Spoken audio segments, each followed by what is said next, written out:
This is a nightmare. You guys testified before the FDA panel when they were considering the vaccine for 5 to 11-year-olds. And your wife did take place in this trial for AstraZeneca. And she was living a healthy, robust life prior to this. She wasn't somebody who had some sort of chronic illness or psychological issues that continued to make her feel ill at every turn. She was fine. Yeah, she was absolutely fine. Healthy, hiking mountains, taking care of the kids, rock climbing, skiing, all of the things that we love to do. So she decides to take place in the trial of the AstraZeneca vaccine, which is widely used in Europe. Why? Why did she decide to do that?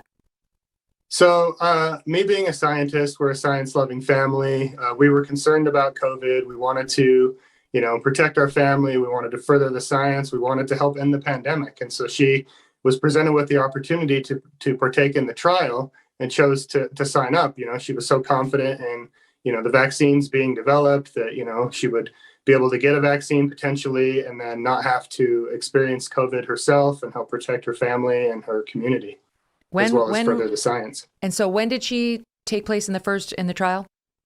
So she had her first dose November 4th of 2020, so just over a year ago.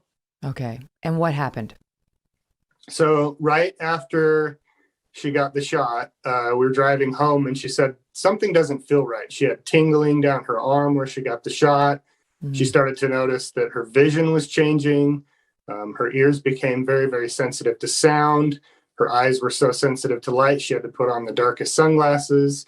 Later that night, she had the typical vaccine response that they tell you to expect, the fever and all of those things. But that had resolved by morning. However, she experienced new symptoms that next morning. She couldn't really walk properly. Her left foot was sort of slumping, she calls it. She was walking into doorways.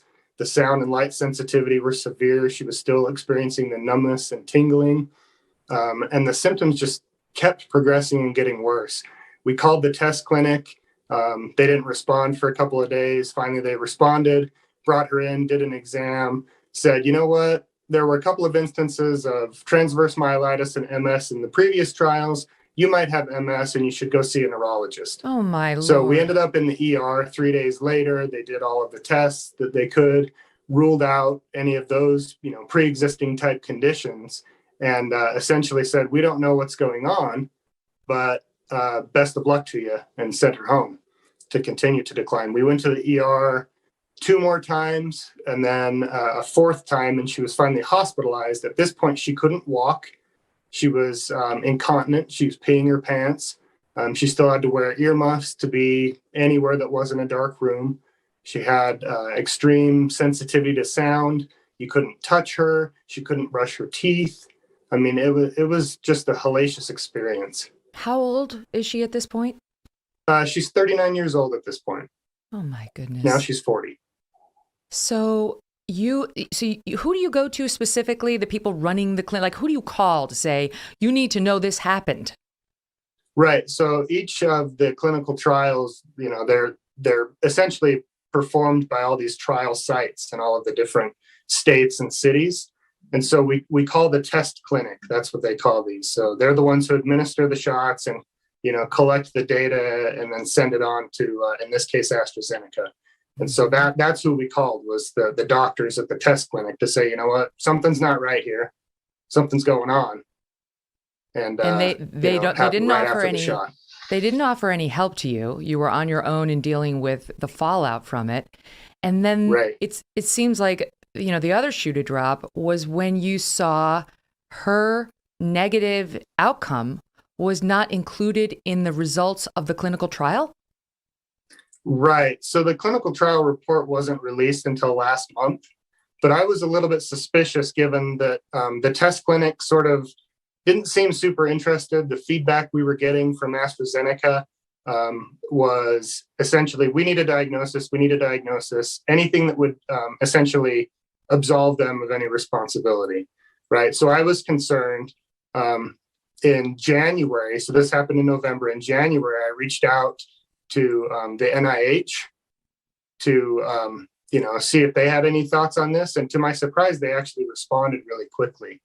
We had a telehealth visit with doctors at the NIH. They wanted to bring her out for testing and possible treatment. However, this was January, and the NIH is located in Maryland, and around this time we had a lot of civil unrest and other things going on. They weren't sure with the inauguration if they could safely bring her out.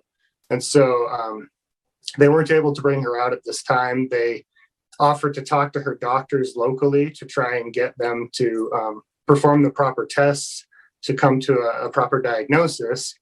But even with their involvement, our local doctors were still incredulous. And because none of the test results would come back, abnormal, they just said, well, this might be all in your head. It's probably just anxiety. You can't walk because you have anxiety. Oh my gosh. So, I mean, did anything show up on any test? Because one of the things I read was that she started to suffer severe brain damage and was obviously advised by those running the trial not to get the second dose. Was that something that manifested in a CT scan or something?